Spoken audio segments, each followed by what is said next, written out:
Muito bom dia. Hoje vamos pintar um cenário da cidade de Salvador.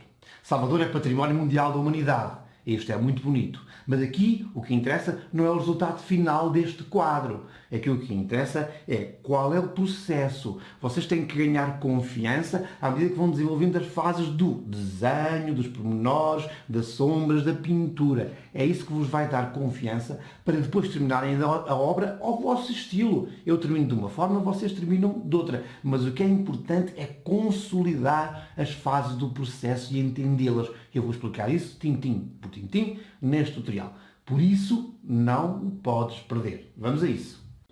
Vejam aqui as questões da perspectiva e vou definir onde é que eu tenho a minha estrutura principal. Ok? Isto é um cubo. A partir daqui, eu já sei que vou ter que construir o meu cubo. Esta é igual. Esta é igual. Agora, calculo aqui o meio para meter aquela estrutura e sei que ela vai ficar aqui em cima, passa para baixo este, e este aqui começa aqui uma espécie de rosácea, não é? Mantendo a estrutura eu sei também, e a inclinação, até posso gravar mais, para fazer os pináculozinhos, não é? Eu sei que tenho que ter esta altura. Comparo aqui a vertical, o sítio onde eles saem, no cantinho, e sei que eles têm uma inclinação ligeira, não é? Ligeira. Não são verticais. Eu tenho que sempre fazer essa comparação. Ok? Então tenho aqui o tamanho dos pináculos. Pronto, mas tenho aqui aquilo que é a igreja e a partir daqui, tendo eu o volume, eu vou começar a construir por aproximação e por identificação dos volumes as outras estruturas, não é? Este telhado que tem esta inclinação, vai passar por aqui, não é? E este telhado acaba mais à frente. Tenho que imaginar onde é que eu coloco o fim desta casa. Tenho que olhar para este risco, que é o risco onde acaba, e tenho que posicioná-lo, não é? E depois faço aqui. Sei que a casa cor-de-rosa vem mais ou menos neste alinhamento. A casa mais escura é um bocadinho depois deste. A casa azul é mais ou menos no meio desta. Eu não preciso ver as larguras, porque ao ter a estrutura que eu tenho em cima, já não preciso dizer, esta é mais larga, esta é mais curta, esta é mais larga. Não, eu estou a fazer de acordo com o principal elemento que eu tenho, assim sai tudo coordenado, não é? E agora a amarela, mais larga que esta, para depois estabelecer também aqui este coisinho que sai da minha casa amarela, corta aqui isto, provavelmente este até um bocadinho mais para cima. Ok? Depois já vamos ver as inclinações. Este telhado branco é o telhado é um telhado interessante. Os outros telhados, este telhado continua por aqui, a inclinação da casa amarela é esta. Estão a ver? Criamos aqui a estrutura. Vamos continuar para a frente. Depois da casa tem aqui uma casa pequenina, um espaço. Depois a gente ajusta o telhado. Vamos fazer esta linha aqui. Começa aqui, tem mais ou menos esta inclinação. Eu vejo por inclinações e só estou a fazer figuras geométricas. Vejo aqui as distâncias, mas é esta inclinação. Portanto, eu tenho aqui a minha estrutura. A partir daqui eu podia começar já a apontar, porque já tenho as referências. Mas posso querer introduzir um bocadinho mais de detalhe no meu desenho para me apoiar nas pinceladas. Vamos então trabalhar alguns detalhes e podemos acertar aqui algumas das formas, não é? Manter sempre a questão das perspectivas, está bem? Essa é importante. O que é que eu tenho que ter aqui quando termino o meu esboço, não é? Eu tenho que olhar para o esboço e tenho que ver as relações, portanto, largura, alturas, os riscos, os ângulos, tenho que os ver, perspectiva. tem que os ver correto, não é? Com as correções. E ele não me pode baralhar, ele tem que me orientar, não é? Quando pegar nestas estruturas, tenho que ter uma noção, ou seja, tenho que saber que já não preciso, eu tenho que depois olhar para as cores e olhar para o meu desenho, para a minha pintura em termos de cores, em termos de estrutura. Mas com os esboços eu já não precisarei de me enganar, já não me engano, ou seja, ele orienta-me a colocar as pinceladas. Se esta tela fosse escura, eu poderia começar a pintar os brancos, realçar os brancos, que é um dos temas principais deste quadro. Realçar estes brancos que bate aqui o sol, aqui e aqui. No entanto, a tela não é escura, então eu tenho que voltar à essência e, para conseguir depois realçar os brancos, ter a noção de que é que os brancos têm, qual é o impacto dos brancos, eu vou ter que começar escurecendo as partes de sombra do quadro. Vamos então aplicar esta técnica que se aplica à maioria dos temas, que é começar pelos tons escuros. Eu podia fazer isso com o desenho. Pronto, isto não é um desenho na essência, porque faltam-lhe os tons. Mas eu podia riscar com o lápis azul ou escuro as zonas de sombra e ficar com essa noção também no próprio desenho. O que eu vou fazer é ignorar essa fase em termos de lápis e vou aplicar nas zonas mais escuras do meu desenho, da minha paisagem, uma fina camada com essência de trebentina. Vou colocar aqui essência de trebentina. Posso usar o azul, posso usar o castanho, o terra de sombra queimada, o castanho Van Dyke. E este azul não interessa a cor. Mais do que a cor, o que interessa aqui é o tom. O mais natural é a gente fazer isto com terra de sombra ou com um castanho Van Dyke, uma coisa assim, está bem? Agora vou fazê-lo com azul, que eu vou mostrar aqui. Não estou muito preocupado até com os contornos, porque depois vou pintar o céu, etc, etc, etc. O que é que eu vou fazer aqui? Vou pintar com a essência de trebentina as zonas. Vou tentar manter aqui os riscos, não é? Mas vou pintar com a essência de trebentina azul, tudo que é escuro, para ter uma ideia realmente daquilo que interessa, que é quando eu aplicar o branco, onde é que eu vou ter. Também não quero exagerar muito, não é? Estou a fazer aqui os riscos novamente, mas já lá estão. Mas o que eu estou a pôr aqui é zonas de sombra bem definidas, não é?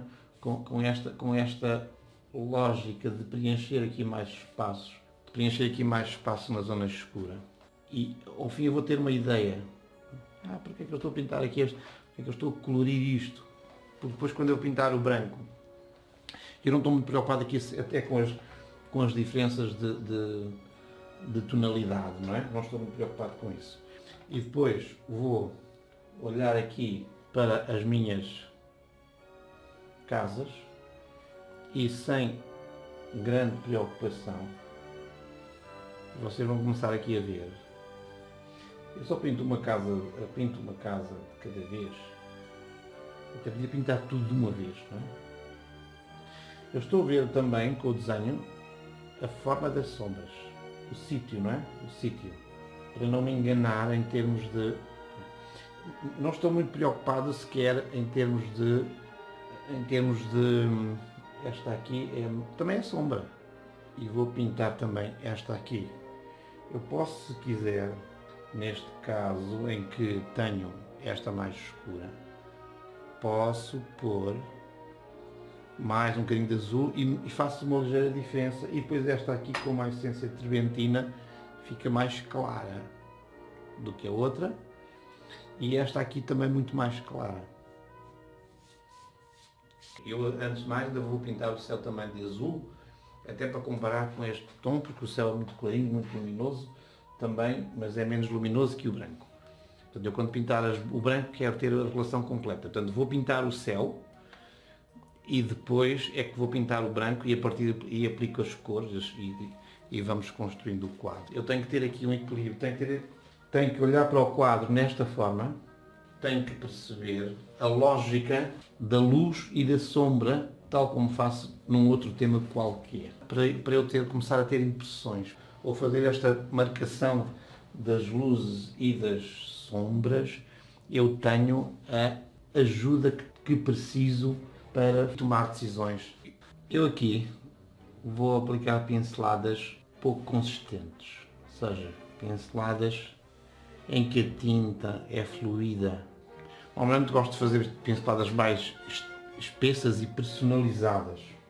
Aqui faço o tema, vou criar algo mais gráfico, mais suave nas transições, não é? E o céu vou pintá-lo todo de azul. Já estou a ver qual é a relação do branco da igreja com o céu que estou a pintar e também com a parte da sombra que pintei anteriormente. Apesar deste ser o meu ponto de interesse, eu não podia trabalhar isto com cor, com segundas camadas, terceiras camadas, com detalhes, sem trabalhar o resto, porque ficava desequilibrado. A cor que rodeia o nosso objeto transforma a percepção da cor do objeto. Por isso é sempre bom levar a questão do equilíbrio a sério na nossa pintura. Já está terminada, por assim dizer, a base da pintura. Tudo aquilo que nos permite agora encarar o resto da obra com a nossa perspectiva. Já temos a sombra, já temos as proporções, já temos os detalhes, alguns detalhes. E agora vamos incorporar o nosso estilo. É aqui que cada um vai introduzir aquilo que é do artista, aquilo que aprendeu, aquilo que foi vivendo ao longo da sua experiência, as suas pinceladas mais densas, menos densas. Agora o que eu vou mostrar não tem obrigatoriamente que ser seguido. O que é mais importante é acertar, é fazer as fases anteriores corretamente para não termos erros. Aqui já é livre. Eu posso depois fazer as pinceladas com um detalhe, com pouco detalhe, mais espessas, menos espessas, mas somos nós a definir aquilo que nós queremos fazer. O resultado final não vai ser, aqui neste caso, uma obra de arte. Aquilo que interessa é que tenham entendido como é que nós construímos a obra, como é que nós temos segurança ao colocar cada passo. Vejam como, ao voltar a colocar brancos, eu realço as diferenças tonais que tinha introduzido no início nas fases anteriores. Não é? Agora, é muito importante que estes passos sejam coerentes, ou seja, as sombras têm que continuar a ser sombras, os brancos têm que continuar a ser brancos.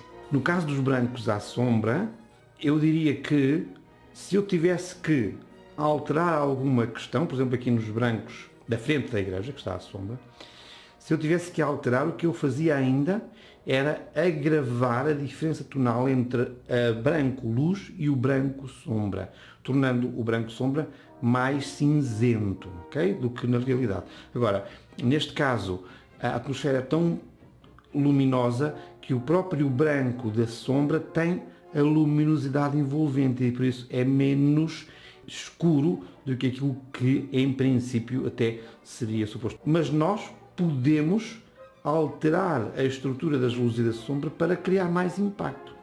E, como já tenho dito em vários dos meus tutoriais, o impacto cria-se colocando na pintura uma diferença tonal maior do que a diferença tonal que vemos na realidade, ou neste caso na fotografia. A introdução das cores agora também é uma questão muito pessoal. Vamos avaliar as cores, vamos decidir se as cores são mais vivas, menos vivas, ou se seguem muito com rigor aquilo que estamos a ver.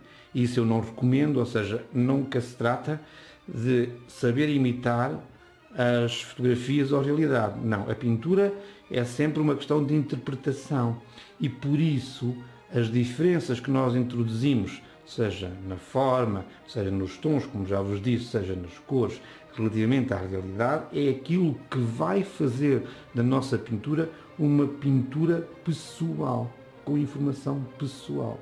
Temos que continuar a manter a lógica dos tonalidades e das sombras, ou seja, à medida que colocamos cada cor, isso é um pouco básico, nós temos que ir olhando para a fotografia, neste caso, ou para o modelo, e aquilo que é mais escuro, manter mais escuro mesmo com a cor, e aquilo que é mais claro, manter mais claro depois de colocar a cor. Esse é óbvio, esse é o princípio, não podemos, depois quando chegamos a colocar uma cor, vamos aos tubos e colocamos as cores que vêm diretamente dos tubos e esquecendo que elas têm que ser, no fundo, ajustadas para encontrar o tom correto. Os detalhes são importantes no sentido em que nos ajudam a entender o objeto, ou seja, neste caso as janelas começam a dar uma personalidade às casas. Agora, quando eu falo aqui de detalhes e quando eu digo vamos introduzir aqui alguns detalhes para dar essa informação a quem está a ver, eu os detalhes continuo a tratá-los como pintura, ou seja, não vou tratar os detalhes com o rigor de encontrar ali um valor, uma forma exatamente igual àquilo que vejo. Não, os detalhes são essa impressão. Eu quero dar a impressão às pessoas que temos janelas, que temos as janelas incorporadas nas zonas de luz, nas zonas de sombra, e essa informação é dada de forma como eu a interpreto e não com completo rigor face àquilo que vemos. A decisão do momento em que terminamos a obra é de cada um. E também tem a ver com a interpretação, com a nossa satisfação. Se nós entendemos que estamos satisfeitos e que transmitimos aquilo que queremos, terminamos a obra. Alguns de vocês podem depois continuar, mas alguns podem ter terminado antes. Eu espero que tenham apreciado as fases de construção. Aí é que é importante, para ganhar confiança. E, já sabem, se gostaram, deem o vosso like, subscrevam o canal. Tenho aqui uma recomendação de um outro tutorial, não sobre este tema, mas outro tema, em que eu utilizo exatamente as mesmas fases para construir, para dar confiança na obra. Não percam também este, que é muito útil. E já agora, subscrevam o canal e ativem o sininho para verem outros tutoriais tão interessantes como este. Obrigado!